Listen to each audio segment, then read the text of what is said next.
Good morning students, आपणा सर्वांचे career vision अकॅडमीच्या online प्लॅटफॉर्मवर स्वागत आहे। आज आपण आगामी राज्यसेवा मुख्य परीक्षा पेपर क्रमांक 1 व 3 सोबतच महाराष्ट्र राजपत्रित संयुक्त मुख्य परीक्षा गट ब व गट क तसेच TCS पॅटर्नच्या आगामी नगर परिषद भरती अभ्यासक्रमाच्या अनुषंगाने एक महत्त्वाचा घटक अभ्यासणार आहोत आणि तो म्हणजे भारतातील कामगार कायदे व संघटना। हा कामगार कल्याणाचा भाग 5 असेल। भारतातील कामगार संघटनेचा इतिहास आपल्याला वेगवेगळ्या कामगार संघटनेच्या माध्यमातून अभ्यासता येणार आहे। या कामगार संघटना पुढील प्रमाणे आहे का ज्यामुळे भारतात कामगारांची संख्या वाढत गेली। तुम्हाला माहित असेल का औद्योगिक क्रांती सर्वप्रथम युरोपमध्ये घडून आली, त्याचे परिणाम भारतीय भूप्रदेशावर झाले आणि ब्रिटिशांनी स्वतःच्या गरजेतूनच भारतात वेगवेगळे उद्योगधंदे कारखाने सुरू केले, त्यामुळे भारतात कारखानदारीचा उदय झालेला आपल्याला पाहायला मिळतो। 11 जुलै 1851 मध्ये भारतातली पहिली भारतीय मालकीची जी कापड गिरणी आहे ते कुर्ला मुंबई या ठिकाणी नानाभाई कावतजी दावर यांनी सुरू केली होती। त्यानंतर 16 एप्रिल 1853 मध्ये भारतात मुंबई या ठिकाणी रेल्वे सुरू झाली। त्यावेळेस त्या अनुषंगाने त्या संबंधित वस्तूच्या निर्मितीसाठी रेल्वेचे डबे असो, इंजन, व्हील्स यांच्या निर्मितीचा कारखाना देखील सुरू झाला आणि सोबतच 1 जानेवारी 1877 मध्ये नागपूर या ठिकाणी टाटा इम्प्रेस मिलची स्थापना करण्यात आली।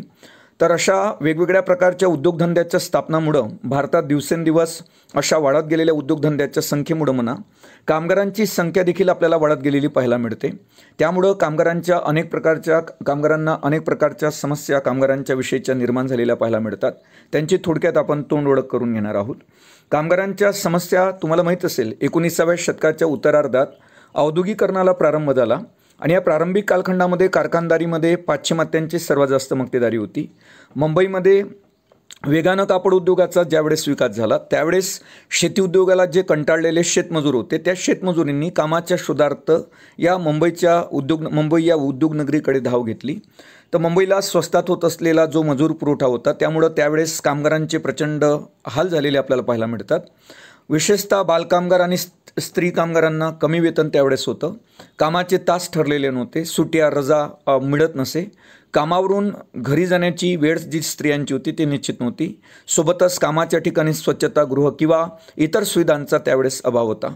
कामगारांना कायद्याचं त्यावेळेस संरक्षणही नव्हतं, त्यामुळे मोठ्या प्रमाणात कामगारांची पिडवणूक होत होती आणि अन्यायाविरुद्ध आवाजही त्यावेळेस उठवता येत नसे।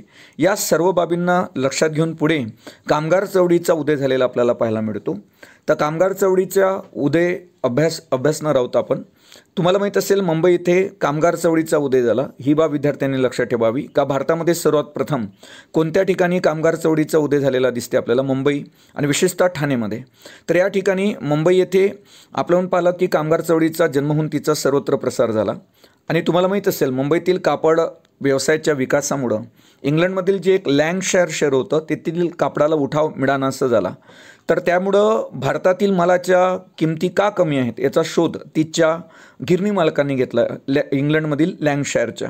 तर त्यांना दिसलं की भारतातील कापड मालाच्या किमती कमी का आहेत याचं कारण त्यांनी शोधलं, कारण भारतामध्ये विशेषतः मुंबईमध्ये कामगारांच्या पिडवणुकीची माहिती त्यांना मिळाली का कमी पैसे देऊन ते मोठ्या प्रमाणात शोषण करून घेत आहे कामगारांचं। ही माहिती इंग्लंडमधील लँकशायर येथील कापड गिरणी मालकांना कळली, म्हणून मुंबईतील कापड उद्योगाच अडचणीत आणण्याच्या प्रयत्नातून हिंदुस्थानातील गिरणी कामगारांच्या संदर्भात कायदा करावा अशी सूचना त्यावेळेस इंग्लंडमधील लँकशायरमधील गिरणी मालकांनी तत्कालीन ब्रिटिश सरकारला केलेली आपल्याला पाहायला मिळते। त्यानंतर पुढं या घटनेमुळं जे होते आपल्या भारतातील गिरणी मालक विशेषतः मुंबईतले, त्या मुंबईतील गिरणी मालकांनी आपलं हित जपण्याच्या दृष्टिकोनातून एक संघटना स्थापन केलेली आपल्याला पाहायला मिळते, ती म्हणजे बॉम्बे मिल ओनर्स असोसिएशन। त्यानंतर त्यावेळेस एक मुंबई रॉयल मिलचा अधिकारी होता ब्राऊन यांनी त्यावेळेस सरकारला कळवलं का स्त्रियांनी 12 वर्षाच्या खालील मुलांची पिडवणूक होत आहे, त्यासाठी फॅक्टरी ॲक्ट करणं गरजेचं आहे, असं या मुंबईच्या रॉयल मिलचा जो अधिकारी होता ब्राऊन यांनी त्यावेळेस सरकारला कळवलं होतं। त्यानंतर त्यांच्या शिफारसीनुसार ब्राऊनच्या शिफारसीनुसार नंतर भारतामध्ये पहिलं फॅक्टरी कमिशन नेमण्यात आलं। पहिला फॅक्टरी ॲक्ट 1881चा आहे जो लॉर्ड रिपनच्या काळामध्ये करण्यात आला होता। हे फॅक्टरी कमिशन आहे, पहिले फॅक्टरी कमिशन, यावर अनेक वेळा आयोगानं प्रश्न विचारलेला आहे, हे विद्यार्थ्यांनी लक्षात घ्यावं। ब्रिटिश सरकारवर मँचेस्टर हे ब्रिटनमधलं ठिकाण आहे ज्या ठिकाणी मोठ्या प्रमाणात कापडांची निर्मिती होते। तर त्या ठिकाणी ब्रिटिश सरकारवर मँचेस्टरचा वाढता दबाव आणि बदलत्या परिस्थितीमुळे मुंबईतील जे गिरणी मालकांनी स्वतःहूनच कामगारांच्या स्थितीचा स्थितीचं निरीक्षण करण्यासाठी आयोग नेमण्याची शिफारस केली सरकारला, का तुम्हीच एक आयोग नेमा कामगारांच्या स्थितीचं निरीक्षण करण्यासाठी, असं त्यावेळेस मुंबईच्या गिरणी मालकांनी विनंती केलेली आपल्याला पाहायला मिळते ब्रिटिश सरकारला. त्यामुळं ब्रिटिश सरकारनं तत्कालीन परिस्थितीमध्ये विशेषतः 23 मार्च 1875 मुंबईचे जे जिल्हाधिकारी होते अबुर्तनॉट यांच्या अध्यक्षतेखाली पहिलं फॅक्टरी कमिशन नियुक्त केलं. आणि या कमिशनमध्ये काही गिरणी मालकच होते. त्याच्यामध्ये मंगलदास नथुभाई असेल, दिनशा पेटीट असेल आणि मोरारजी गोकुळदास असेल, हे गिरणी मालक या पहिल्या फॅक्टरी कमिशनमध्ये सदस्य होते. हे फॅक्टरी कमिशन कोणाच्या अध्यक्षतेखाली नेमण्यात आले हे लक्षात ठेवा. यावर अगोदर आयोगाने प्रश्न विचारलेला आहे का पहिलं फॅक्टरी कमिशन 23 मार्च 1875 नेमण्यात आले आणि जिल्हाधिकारी तत्कालीन जे होते मुंबईचे अबुर्तनॉट यांच्या अध्यक्षतेखाली नेमण्यात आले. विशेष म्हणजे या पहिल्या फॅक्टरी कमिशनमध्ये मंगलदास नथुभाई, दिनशा पेटीट, मोरारजी गोकुळदास हे सर्व गिरणी मालक सदस्य होते. कमिशनने आपला ज्यावेळेस अहवाल सरकारला सादर केला त्यावेळेस ब्रिटिश सरकारने या पहिल्या फॅक्टरी कमिशनच्या अहवालाला मंजुरी दिलेली नाही, ही बाब विद्यार्थ्यांनी लक्षात ठेवावी. त्यानंतर अशाच प्रकारचा एक प्रयत्न, विशेषतः कामगारांचं हित जोपासण्याच्या दृष्टिकोनातून एक प्रयत्न सोराबजी शाहपूरजी बंगाली यांनी केलेला दिसते. हा देखील आयोगानं विचारलेला प्रश्न आहे का सर्वप्रथम कोणी कामगारांची स्थिती सुधारण्यासाठी कायदा करावा अशी मागणी केली होती. तर सोराबजी शाहपूरजी बेंगाली यांनी 1875 कामगारांची स्थिती सुधारण्यासाठी कायदा करावा अशी मागणी केली होती. आता तुम्हाला माहीत असेल सार्वजनिक सभा जी 2 एप्रिल 1870 आपण पाहिलं 70 स्थापन झाली. 2 एप्रिल 1870 सार्वजनिक सभेची स्थापना झाली. गवा जोशी तुम्हाला माहीत असेल, यांनी देखील सार्वजनिक सभेच्या माध्यमातून कामगारांची स्थिती सुधारण्याचा प्रयत्न केला. याच कालखंडात 1879-80च्या दरम्यान एक महामंदीची लाट निर्माण झाली. त्यामुळं फॅक्टऱ्या बंद पडल्या आणि कामगारांचे प्रचंड हाल होऊ लागले. तर या मंदीची लाट आल्यामुळे हे सर्व घडलं आणि फॅक्टरी ॲक्टच्या विषयी वृत्तपत्रांनी त्या देखील का फॅक्टरी का आवश्यक आहे याविषयी तत्कालीन वृत्तपत्रांनी देखील विचार मांडून तर फॅक्टरी ॲक्टविषयी जनजागृती करण्याचा प्रयत्न केलेला आपल्याला दिसून होतो. त्यामुळं सरकारनं 1881 पहिला फॅक्टरी ॲक्ट मंजूर केला, विशेषतः लॉर्ड रिपनच्या काळात. मग पहिला फॅक्टरी ॲक्ट कोणाच्या कालखंडामध्ये करण्यात आला तर लॉर्ड रिपनच्या. त्यावेळेस गिरणी मालकांच्या दबावामुळं या पहिल्या फॅक्टरी ॲक्टमधल्या ज्या काही तरतुदी होत्या त्या सौम्य आणि मर्यादित स्वरूपाच्या असल्यानं कामगारांमध्ये असंतोष निर्माण झाला पहिल्या फॅक्टरी ॲक्टच्या विषयी आणि त्यातूनच खऱ्या अर्थानं मुंबईमध्ये कामगार चळवळीचा उदय आपल्याला झालेला पाहायला मिळतो. तर त्यानंतर पुढचा आपण मुद्दा पाहणार आहोत का कामगार चळवळीचे जनक कोण. मग तर कामगार चळवळीचे जनक जे आहे ते आहे नारायण मेघाजी लोखंडे. तर कामगार चळवळीचे त्यांना अग्रदूत देखील म्हटलं जाते. अनेक वेळा वेगवेगळ्या एक्झाममध्ये प्रश्न आलेला आहे का कामगार चळवळीचे जनक कोण. नारायण मेघाजी लोखंडे कामगार चळवळीचे अग्रदूत आहे. नारायण मेघाजी लोखंडे यांचा जन्म 1848 झालेला आहे ठाणेमध्ये. त्यांचं मूळ गाव पुणे जिल्ह्यातील खेड तालुक्यातील कन्हेरसर हे होतं आणि 1870 खऱ्या अर्थानं त्यांनी सामाजिक कार्याला सुरुवात केलेली आपल्याला पाहायला मिळते. त्यानंतर तुम्हाला माहीत असेल दिनबंधू हे वृत्तपत्र कृष्णराव भालेकरांचं आहे. 1 जानेवारी 1877 ते कृष्णराव भालेकरांनी काढलं होतं. नंतर ते यांच्याकडे सुपूर्त करण्यात आलं नारायण मेघाजी लोखंडेकडे. तर त्यावेळेस मुंबईमधून त्यांनी हे दिनबंधू हे वृत्तपत्र चालवलं आणि त्यावेळेस या वृत्तपत्रातून त्यांनी कामगारांचे प्रश्न असतील दुःख मांडण्याचा प्रयत्न केलेला दिसतो आपल्याला दिनबंधूमधून. हा देखील एक महत्त्वाचा मुद्दा आहे.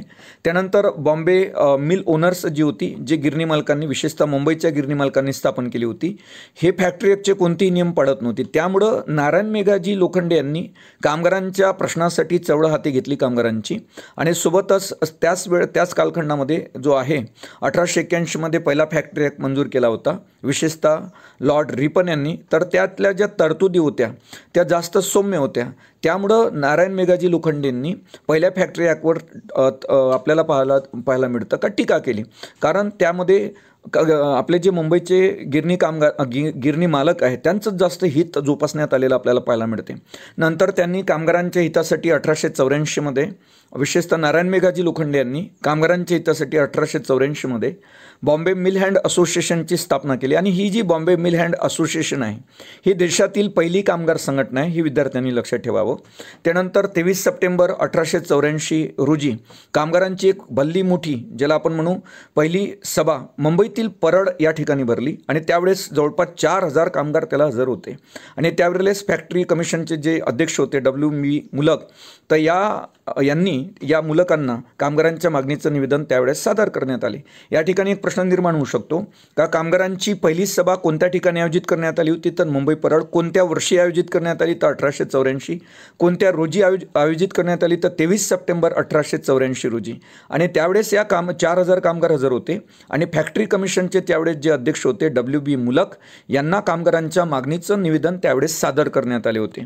त्यानंतर पुढे जर आपण बघितलं तर 24 एप्रिल 1890 रोजी परत एक कामगारांची सभा भरली. त्यावेळेस 10,000 कामगार त्या ठिकाणी होते. विशेषतः मुंबईतील महालक्ष्मी रेस कोर्स मैदानावर ही सभा भरली 24 एप्रिल 1890 आणि त्यावेळेस कामगारांनी रविवारच्या सुट्टीची मागणी केलेली आपल्याला पाहायला मिळते मुंबईच्या रेस कोर्स मैदानावर. त्यानंतर तुम्हाला माहीत असेल का 10 जून 1890 मुंबईच्या गिरणी मालकांनी रविवारच्या सुट्टीला मान्यता दिली आणि त्यामुळं कामगार चळवळीचा एक मोठा विजय झालेला आपल्याला पाहायला मिळतो. तर मग रविवारच्या सुट्टीला गिरणी मालकांनी, विशेषतः मुंबईच्या गिरणी मालकांनी केव्हा मंजूर दिली, तर 10 जून 1890. तर हा एक कामगार चळवळीचा एक मोठा विजय मानला जातो. त्यानंतर तुम्हाला माहीत असेल नारायण मेघाजी लोखंडे यांनी हिंदू मुस्लिम माहिती ना जे दंगे झाले होते त्या दंगे शमवण्यासाठी जे प्रयत्न केले, त्यामुळं विशेषतः ब्रिटिश सरकारने त्यांना राव बहादूर हा किताब दिला आणि जस्टिस ऑफ पीस या पदवीनं त्यांना सन्मानित केलं नारायण मेघाजी लोखंडे. तर नारायण मेघाजी लोखंडे यांना दोन्ही किताब मिळाले होते, राव बहादूर आणि जस्टिस ऑफ पीस. हे विद्यार्थ्यांनी लक्षात घ्यावं, कारण या ठिकाणी हिंदू मुस्लिम दंग्याच्या वेळेस पाहिजे हिंदू मुस्लिम जेव्हा दंगे झाले होते तर ते दंगे शांत करण्यामध्ये मुंबईतील विशेषतः खूप महत्त्वाची भूमिका नारायण मेघाजी लोखंडे यांनी बजावली होती. त्यासाठी ब्रिटिश सरकारने त्यांना राव बहादूर हा किताब आणि तसेच जस्टिस ऑफ पीस ही पदवी देऊन सन्मानित केले होते. सोबत नंतर त्यांचं 1897 याच वर्षी आपण पाहिलं सावित्रीबाई ज्योतिबाई फुले यांचं निधन झालेलं आहे. त्याच वर्षी 1897 नारायण मेघाजी लोखंडे यांचं देखील प्लेगच्या आजारानं निधन झालेलं आपल्याला दिसते. त्यानंतर थोडं आपण महाराष्ट्रातील कामगार चळवळीची वाटचाल बघणार आहोत. ही बाब लक्षात घ्या. तुम्हाला माहीत असेल राष्ट्रीय काँग्रेसची स्थापना जी झाली ती 28 डिसेंबर 1885 रोजी. काँग्रेसच्या नेतृत्वाखाली राजकीय स्वातंत्र्यासाठी चळवळी सुरू झाल्या होत्या आणि त्याचा परिणाम कामगारांवर देखील झाला होता. त्यामुळं कामगार जे होते ते या स्वातंत्र्याच्या चळवळीत सहभागी झाले. आणि कामगार चळवळीचा विचार करता तर दोन पद्धतीनं आपल्याला कामगार चळवळीचा विचार करता येईल, एक स्वातंत्र्यपूर्व कामगार चळवळी आणि एक स्वातंत्र्योत्तर कामगार चळवळी. सर्वप्रथम आपण स्वातंत्र्यपूर्व कामगार चळवळी बघणार आहोत. 1905च्या बंगालच्या फाळणीचे जे पडसाद होते ते देशभर पसरले. राष्ट्रप्रेमामुळं कामगारांनी संप त्यावेळेस केला होता आणि कामाचे तास कमी करण्याची मागणी बंगालच्या फाळणीच्या वेळेस झालेली होती. त्यानंतर सर्वप्रथम याच वेळेस तुम्हाला माहीत असेल पोस्ट खात्यातील, विशेषतः बंगालची फाळणी 1905ची आहे, लॉर्ड कर्झननी ती केली होती. याच वेळेस पोस्ट खात्यातील जे कामगार होते त्या कामगारांनी सर्वप्रथम 1907 बॉम्बे पोस्टल युनियन ही संघटना काढली. तर ही कोणी काढली होती बॉम्बे पोस्टल युनियन संघटना आणि कोणत्या वर्षी, तर 1907 पोस्ट खात्यातील कामगारांनी 1907 बॉम्बे पोस्टल युनियन संघटना स्थापन केली. आणि विशेषतः जे 1905ची बंगालची फाळणी झाली होती त्यावेळेस राष्ट्रप्रेमामुळं कामगारांनी त्यावेळेस संप केला होता. बंगालच्या फाळणीच्या वेळेस कामाचे तास कमी करण्याची देखील त्यावेळेस त्या कामगारांनी मागणी केली होती. आणि त्यानंतर लगेच 2 वर्षांनी 1905 नंतर 1907 पोस्ट खात्यातील जे कामगार होते त्यांनी 1907 बॉम्बे पोस्टल युनियनची स्थापना केलेली आपल्याला पाहायला मिळते. नंतर 1908 तर बॉम्बे मिल हँड डिफेन्स असोसिएशनची स्थापना बाल गंगाधर टिळकनी केली होती, लोकमान्य टिळकांनी. हा एक खूप महत्त्वाचा मुद्दा आहे का बॉम्बे मिल हँड्स डिफेन्स असोसिएशनची स्थापना कोणी केली होती, तर आपले लोकमान्य टिळक यांनी केली होती 1908 हा एक मुद्दा विद्यार्थ्यांनी लक्षात ठेवावा का बॉम्बे मिल हँड डिफेन्स असोसिएशनची स्थापना 1908 कोणी केली होती, तर लोकमान्य टिळक. त्यानंतर तुम्हाला माहीत असेल 1909 भिवाजी नरे यांनी सीताराम बोले आणि बॅरिस्टर हरिश्चंद्र तालचलकर यांच्या मदतीनं कामगार हितवर्धक सभा या संघटनेची स्थापना केली होती आणि त्या माध्यमातून कामगारांना शिक्षण, कायदेविषयक सल्ला देण्याची सोय केली. यावर देखील आयोगानं अनेक वेळा प्रश्न विचारलेला आहे का कामगार हितवर्धक सभेची स्थापना कोणी केली, तर भिवाजी नरे यांनी. कोणाच्या सहकार्याने, तर सीताराम बोले आणि बॅरिस्टर हरिश्चंद्र तालचलकर यांच्या सहकार्याने कामगार हितवर्धक सभेची स्थापना 1909 भिवाजी नरे यांनी केलेली आपल्याला पाहायला मिळते. मिळते, त्या माध्यमातून कामगारांना शिक्षण आणि कायदेविषयक सल्ला देण्याची सोय या कामगार हितवर्धक सभेनं आपल्याला केलेली पाहायला मिळते. त्यानंतर याच वेळेस नारायण मल्हारजी जोशी होते, त्यांनी गोपाळराव देवधर, त्याच्यानंतर नरेश आप्पाजी द्रविड यांच्या मदतीने 1909 सोशल सर्व्हिस लीगची स्थापना केली. हा देखील खूप वेळा प्रश्न आलेला आहे का सोशल सर्व्हिस लीगची स्थापना कोणत्या वर्षी करण्यात आली, ते 1909. आणि कोणी केली तर नारायण मल्हार जोशी यांनी केली, गोपाळ देवधर यांच्या सहकार्याने आणि सोबत नरेश आप्पाजी द्रविड यांच्या सहकार्याने नारायण मल्हार जोशी यांनी 1909 सोशल सर्व्हिस लीगची स्थापना केलेली आपल्याला पाहायला मिळते.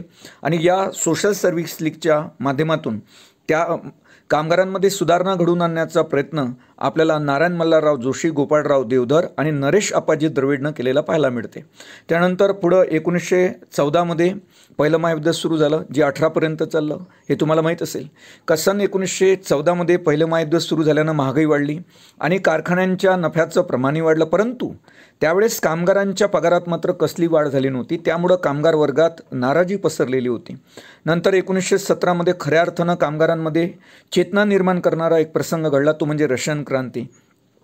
लेनिननं ही रशियन क्रांती घडवून आणली होती त्यावेळेस 1917 झारशाहीच्या विरुद्ध, कारण तिचा राजा झार होता.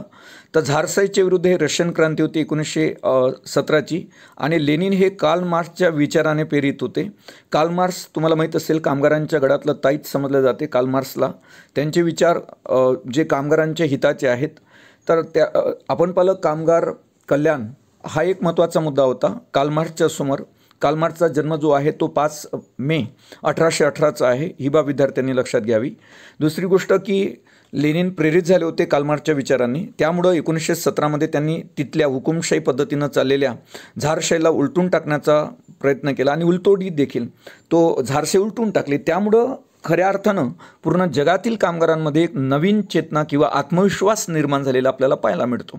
नंतर पुढं BP वाडिया तुम्हाला माहीत असेल, यांच्या प्रयत्नानं 1918 मद्रास लेबर युनियनची स्थापना झाली. यावर देखील आयोगानं प्रश्न विचारण्यात आला. मद्रास लेबर युनियनची स्थापना कोणी केली तर BP वाडिया यांनी. आणि केव्हा केली तर 1918 या वर्षी. त्यानंतर मजूर महाजन ही संघटना निघाली 1920. ही कामगार संघटना उदयाला आली. मजूर महाजन 1920ची, ही लक्षात ठेवा. त्यानंतर तुम्हाला माहीत असेल 1920 अखिल भारतीय कामगार महासभा स्थापन झाली, जिला आपण आयटक म्हणतो, all India trade union Congress.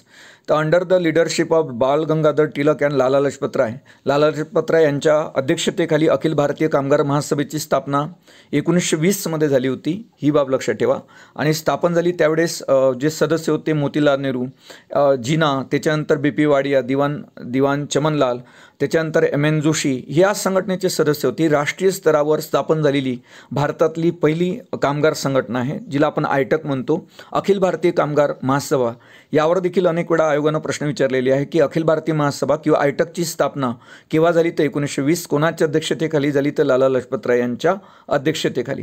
त्यानंतर तुम्हाला माहीत असेल का जे LN हरदास होते, यांनी नागपूरमध्ये मध्य प्रांत वराड बीडी कामगार संघाची स्थापना केली 1 जानेवारी 1931. हा देखील एक महत्त्वाचा मुद्दा आहे का मध्य प्रांत वराड बीडी कामगार संघाची स्थापना केव्हा करण्यात आली तर 1 जानेवारी 1931. कुठे करण्यात आली तर नागपूरमध्ये. आणि कोणी केली तर मध्य प्रांत वराड विडी कामगार संघाची स्थापना LN हरदास यांनी केली 1 जानेवारी 1931.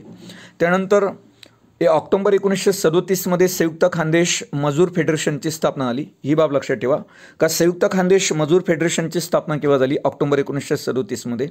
त्यानंतर 1938 राष्ट्रीय कामगार संघटनेची स्थापना करण्यात आली.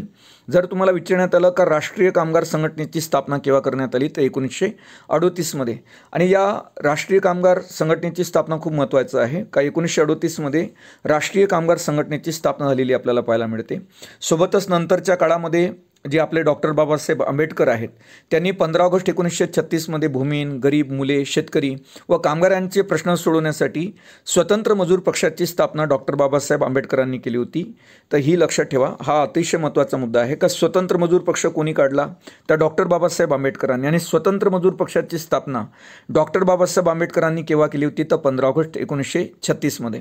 त्यानंतर याच दरम्यान तर मुंबई विधिमंडळात औद्योगिकलाचे विधेयक मांडून कामगारांचा संप बेकायदेशीर ठरवावा अशी तरतूद देखील करण्यात आली होती.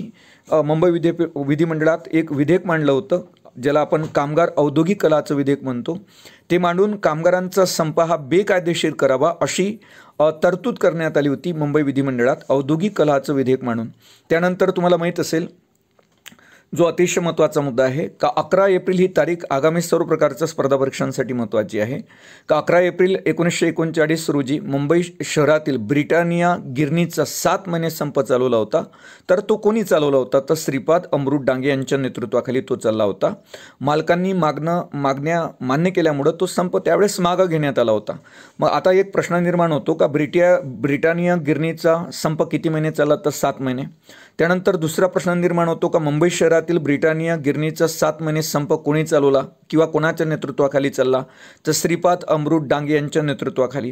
आणि तिसरा एक महत्त्वाचा प्रश्न हा निर्माण होतो का श्रीपाद अमृत डांगे यांच्या अंडरटेकिंगमध्ये मुंबई शहरातील ब्रिटानिया गिरणीचा जो 7 महिने संप सुरू झाला होता किंवा सुरू करण्यात आला होता तो कोणत्या वर्षी होता? तर तो 1939 मध्ये झाला होता. विशेषतः त्याची तारीख लक्षात ठेवा, 11 एप्रिल 1939. त्यानंतर आपण स्वातंत्र्योत्तर काळातील काही कामगार चळवळी बघणार आहोत. ही बाब लक्षात घ्या. स्वातंत्र्योत्तर काळामध्ये कामगार चळवळीचं कार्य वाढलं, तसेच त्यांचे जाळी वाढत गेले, देशभर पसरले. स्वातंत्र्योत्तर कालखंडात वेगानं झालेलं औद्योगिकरण, पंचवार्षिक योजना, सोबतच सरकारचे कामगारविषयक जे काही धोरणं आहेत, कामगार कायद्यांची अंमलबजावणी, यामुळं कामगार संघटनाची जी संख्या होती ती दिवसेंदिवस वाढत गेली.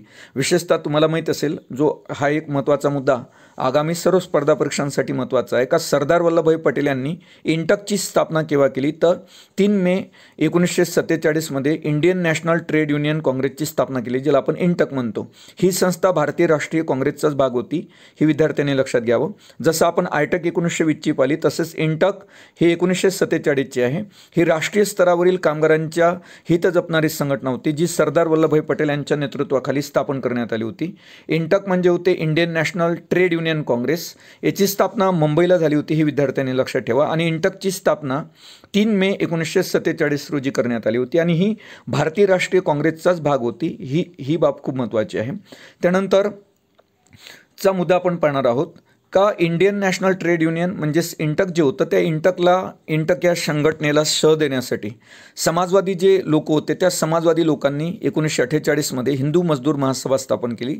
आता ज्या घटना 1948 मध्ये घडल्या त्यांना 2023 मध्ये 75 वर्ष पूर्ण होत आहे. त्या कारणाने हा एक महत्त्वाचा मुद्दा लक्षात ठेवा का इंडियन नॅशनल ट्रेड युनियन काँग्रेसला शह देण्यासाठी समाजवाद्यांनी 1948 मध्ये कोणती संघटना स्थापन केली होती? हिंदू मजदूर सभा. आणि हिंदू मजदूर महासभेला किंवा सभेला सन 2023 मध्ये किती वर्ष पूर्ण झालेली आहेत? तर 75 वर्ष. अतिशय महत्त्वाचा मुद्दा आहे. त्यानंतर 14 जानेवारी 1959 रोजी समितीच्या नेत्यांच्या बैठकीत मुंबईतील सर्व गिरणी मालकांनी एक युनियन करण्याचा निर्णय त्यावेळेस घेतला होता या गिरणी कामगारांनी. आणि मुंबई गिरणी कामगार युनियनची खास करून नेत्यांनी म्हटल्यापेक्षा या कामगार नेत्यांनी एक निर्णय घेतला, गिरणी मालकांनी नाही तर गिरणी कामगारांच्या ज्या काही युनियन होत्या कामगारांच्या, विशेषतः त्यांच्या कामगारांच्या युनियनमधले जे एक लीडर होते त्यांनी एक निर्णय घेतला का आपल्या सगळ्या गिरणी कामगारांची एकच युनियन असली पाहिजे आणि त्याला त्यांनी नाव ठेवलं मुंबई गिरणी कामगार युनियन. यावर तुम्हाला एक प्रश्न येऊ शकतो का मुंबईमध्ये गिरणी कामगार युनियन कधी स्थापन झाले? तर हे झालं 14 जानेवारी 1959 रोजी. मुंबईमध्ये मुंबई गिरणी कामगार युनियनची स्थापना प्रत्येक कामगार युनियननी एकत्र येऊन केलेली आपल्याला पाहायला मिळते आणि त्याचं जे नाव ठेवलं त्यांनी ते मुंबई गिरणी कामगार युनियन असं. त्यानंतरचा आणखी एक तुम्हाला माहीत असेल त्याच वेळेस एक कामगार आघाडी काढली होती दत्ता सामंत यांनी. हा देखील एक रेफरन्स खूप महत्त्वाचा आहे का कामगार आघाडी हे डॉक्टर दत्ता सामंत यांची होती आणि महाराष्ट्र लेबर युनियन जे काढली होती संघटना कामगारांची ते राजन नायर. ह्या दोन्ही संघटना विद्यार्थ्यांनी आवर्जून लक्षात ठेवा कामगार संघटनेच्या संदर्भात. का कामगार आघाडीची स्थापना कोणी केली? तर डॉक्टर दत्ता सामंत, खूप मोठे कामगारांचे नेते होते हे. त्यानंतर महाराष्ट्र लेबर युनियन हे देखील कामगारांचे नेते होते. राजन नायर यांनी महाराष्ट्र लेबर युनियनची स्थापना केलेली दिसते. अशा प्रकारच्या वेगवेगळ्या संघटना भारतामध्ये अस्तित्वात आल्या, विशेषतः महाराष्ट्रात. त्यानंतर फॅक्टरी ॲक्ट विषय आपण पाहणार आहोत. फॅक्टरी ॲक्ट पाहताना मालक आणि कामगार यांच्यामध्ये विविध प्रश्न असतात, वेगवेगळे समस्या असतात. तर त्या समस्या किंवा ते वेगवेगळे प्रश्न विविध कमिशन अथवा सोडवण्यासाठी वेगवेगळे कमिशन किंवा आयोगाची नेमणूक करण्यात आलेली आपल्याला पाहायला मिळते.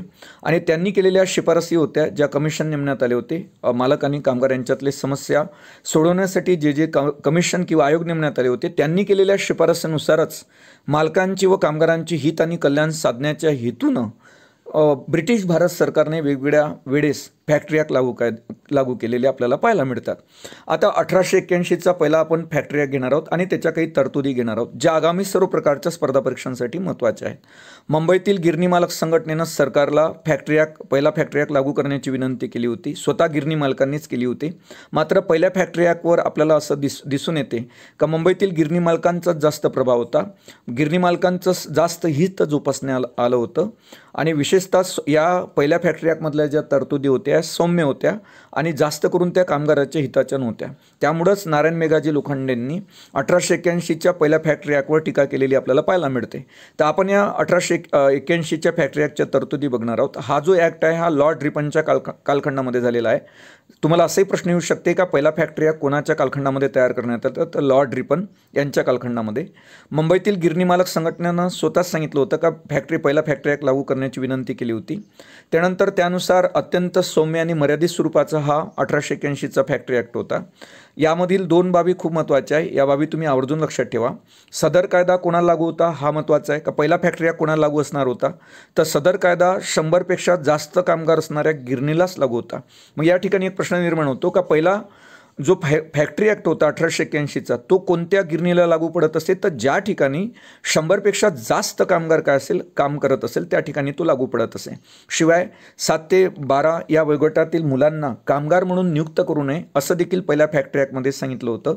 तर ही बाब लक्षात ठेवा का 7 ते 12 या वयोगटातील मुलांना कामगार म्हणून नियुक्त करू नये असं कोणत्या फॅक्टरी ॲक्टने सांगितलं होतं? 1881च्या. त्यानंतर 9 तासापेक्षा जास्त वेळ मुलांना काम देऊ नये अशी देखील तरतूद या पहिल्या फॅक्टरी ॲक्टनुसार करण्यात आलेली आपल्याला पाहायला मिळते. त्यानंतर आपण दुसरा फॅक्टरी ॲक्ट पाहणार आहोत ज्याला आपण 1892चा फॅक्टरी ॲक्ट म्हणतो. त्याच्या काही तरतुदी खाली देण्यात आलेल्या आहे. 1892चा फॅक्टरी ॲक्ट आपण पाहणार आहोत. 1890मध्ये स्त्रियांच्या संदर्भात सर्वप्रथम एक आंतरराष्ट्रीय परिषद भरली होती. पहिली परिषद स्त्रियांची आंतरराष्ट्रीय परिषद पहिली बर्लिनला 1890मध्ये. त्यावेळेस या बर्लिन परिषदमध्ये स्त्रिया आणि बालकांच्या प्रश्नावर चर्चा होऊन भारतातील कापड गिरणी उद्योगात सुधारणा करावी अशी मागणी त्यावेळेस बर्लिन परिषदेमध्ये करण्यात आली होती. त्यानुसार मेजर जे लेथ ब्रिज आहे या मेजर लेथ ब्रिजच्या अंडरटेकिंगमध्ये ब्रिटिश सरकारने कमिशन नियुक्त केलं आणि त्या आधारावर 1892चा त्याला आपण 1891चा फॅक्टरी ॲक्ट म्हणतो.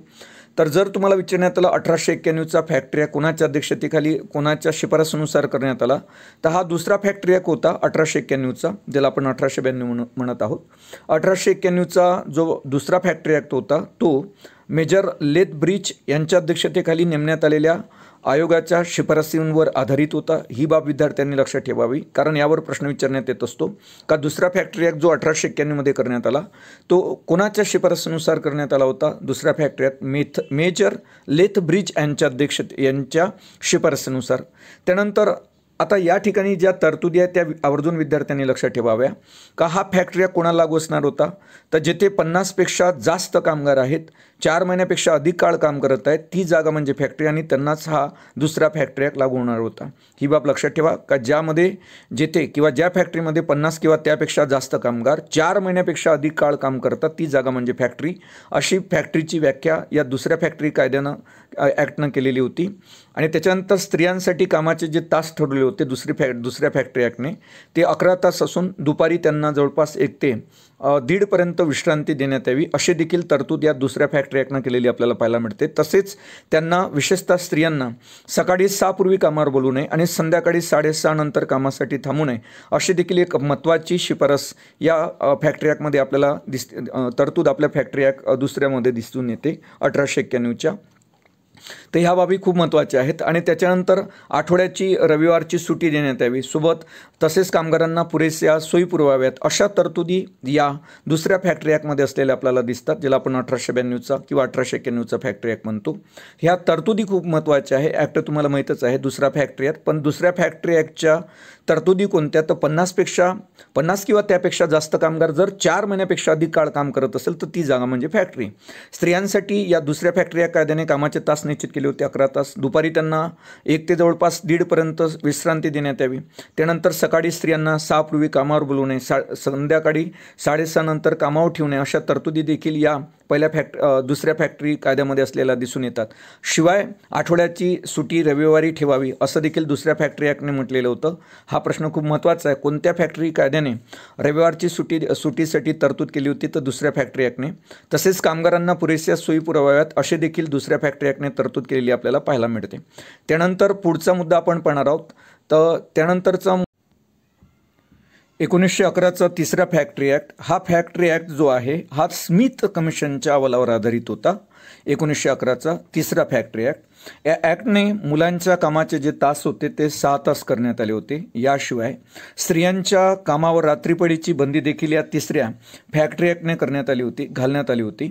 शिवाय पुरुषांच्या कामाचे जे तास होते ते 12 तास निर्धारित केले या तिसऱ्या फॅक्टरी ॲक्टने, जो 1911चा होता. अशा पद्धतीने हा 1911चा तिसरा फॅक्टरी ॲक्ट आहे.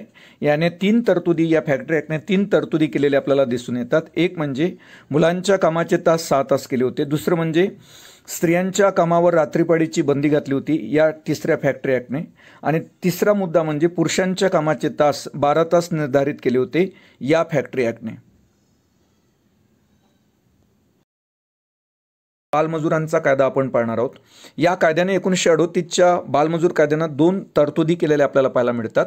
रेल्वे आणि गोदीमध्ये, विशेषतः जहाज ज्या ठिकाणी थांबते त्या ठिकाणी रेल्वे आणि गोदीमध्ये सामानाची ने-आण करण्यासाठी 15 वर्षाखालील मुलांना या कायद्याने बंदी घालण्यात आली. खूप महत्त्वाचा एक मुद्दा आहे. पहिले तर एक लक्षात ठेवा, बालमजुरांचा कायदा कधीचा आहे, 1938चा आहे. आणि रेल्वे आणि गोदीमध्ये सामानाची ने-आण करण्यासाठी 15 वर्षाखालील मुलांना या कायद्यानं बंदी घालण्यात आली होती 1938च्या.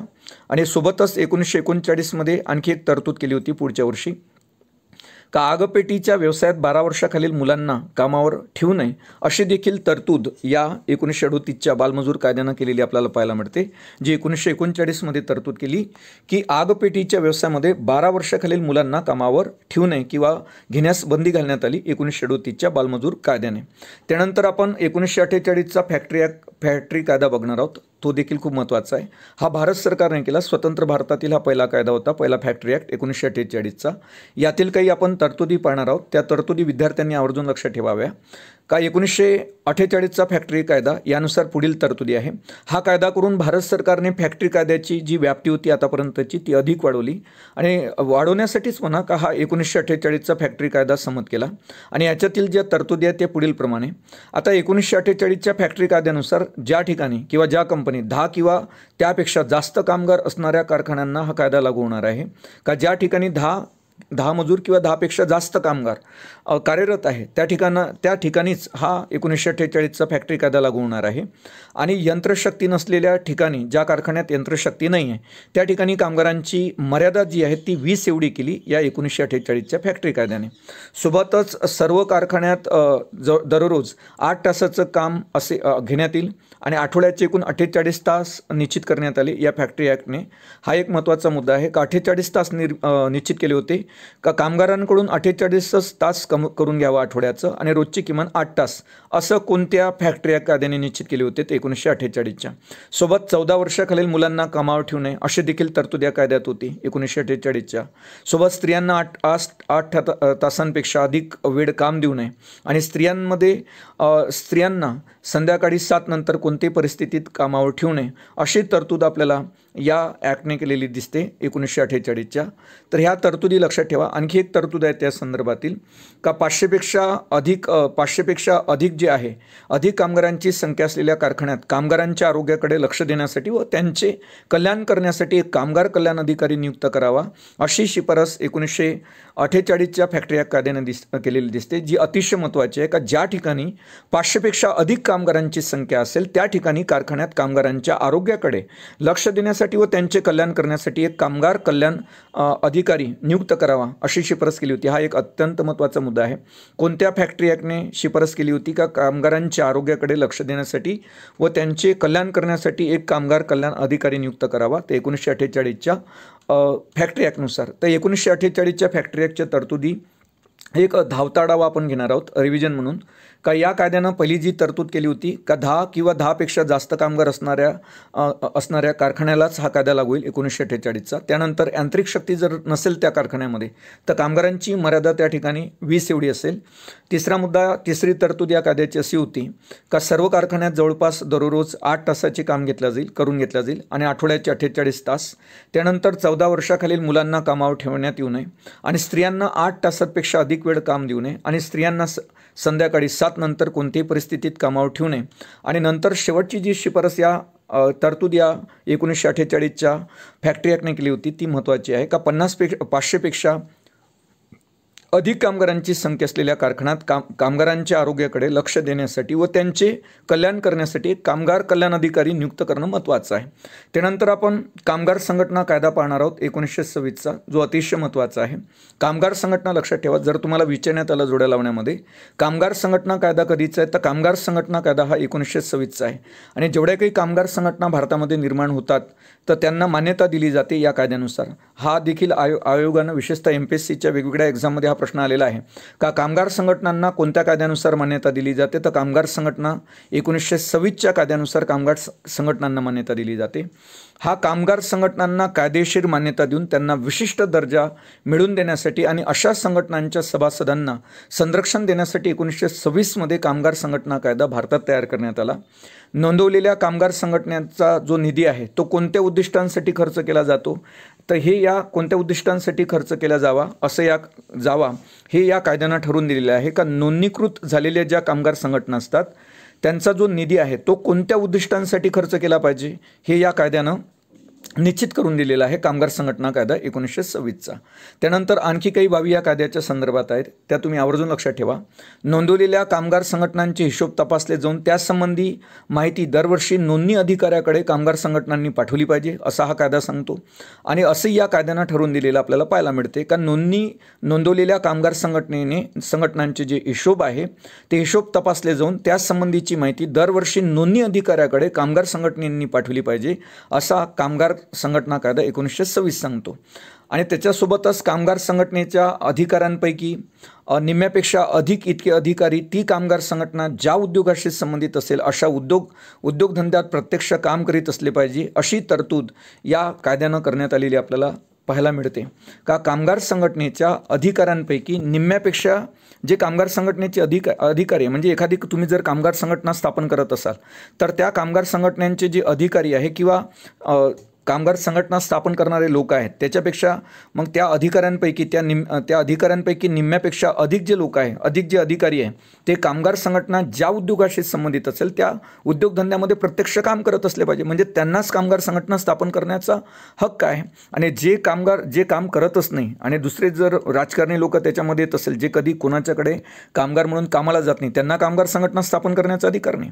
तर जे ओरिजिनलरित्या कामगार आहेत काम करतात दुसऱ्यांकडे तर तेच लोक कामगार संघटना स्थापन करतील आणि तेच त्यांचीच कामगार संघटना असेल आणि काम करणाऱ्या लोकांच्या पैकी निम्म्यापेक्षा अधिक लोक त्या कामगार संघटनेचे अधिकारी असले पाहिजे अशी तरतूद सांगते। त्यानंतर पुढचा आणखी आपण या 1926च्या कायद्याचा महत्त्वाचा भाग पाहणार आहोत। महत्त्वाची तरतूद 1926च्या कामगार संघटना कायद्यामध्ये नोंद झालेल्या मजूर संघटनेला उत्पादन संस्थांच्या मालकांची मान्यता दिली पाहिजे असं मालकांवर बंधन घालणारी कोणती तरतूद करण्यात आली नव्हती।